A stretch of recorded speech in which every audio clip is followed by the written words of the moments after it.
The team is getting stronger, ready to go. Let's go back down to pit road. With Tony Stewart now, and Smoke, people had a lot to ask you today at the end of this race. You apologized to your crew for what happened on track, said you'd make it up to them. Finishing 7th, do you feel like you did? Yeah, I think this was as good as we were all day. I mean, we never really got above this in track position, but awesome job with Zippy and I working together, and the guys having awesome stops all day, you know, getting us back to the front there. Just wish we wouldn't have had to have to race that hard that early in the race to have to get ourselves in a position to do that. So talk about that with the 07 racing hard.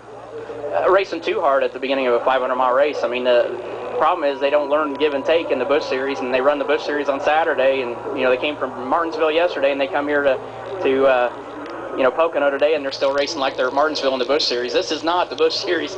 This is the Nextel Cup Series. So if they would all learn a little give and take, none of us would have been in this position. I mean, Carl ended up with a bad day because of it.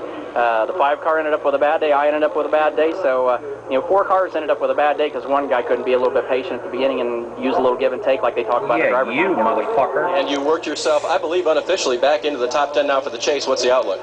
I never doubted we'd be back in the top 10. So, you know, this is just 1 week after we got out. So, you know, I'm not worried about it. Everybody else seems to be more worried about the top 10 than we are because we know we're a top 10 team. We know if we just do what we did today and keep digging, we'll be where we need to be at the end of this. Bottom line, Tony, at the end of the day, should you have been more patient?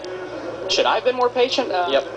I don't think so. I mean, I think if the 3 car was here, I don't think we'd have as many problems in this series as we have because he always had a way of letting the drivers know where they stood and, you know, when to be patient, when to move, and when not to move. So it's not saying that everybody's got to get out of everybody's way, but when it's a 500-mile race and a guy behind you comes up behind you and it's faster, you know, Mark Martin and the rest of those guys let everybody go. It's just the first-year and second-year drivers that can't seem to get it into their head to do a little give and take. And you are becoming one of those veterans now.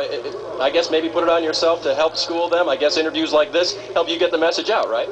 I mean, I sat and talked with Ryan Newman last week. I mean, Ryan and I, you know, got in the wreck last week, and that cost us being in the top 10. And, you know, Ryan gets it. I mean, Kyle Busch gets it. I mean, there's only a handful of these guys that don't get it, but the problem is they're in good race cars, and they run up front. They don't run up front enough to learn from the rest of the veterans, to learn how to race and how they race up front. So, you know, we ran like that when we got up front with everybody that we're used to running up front with. We never had a problem like we normally don't have a problem. It's only when we get around the guys that we don't normally race with.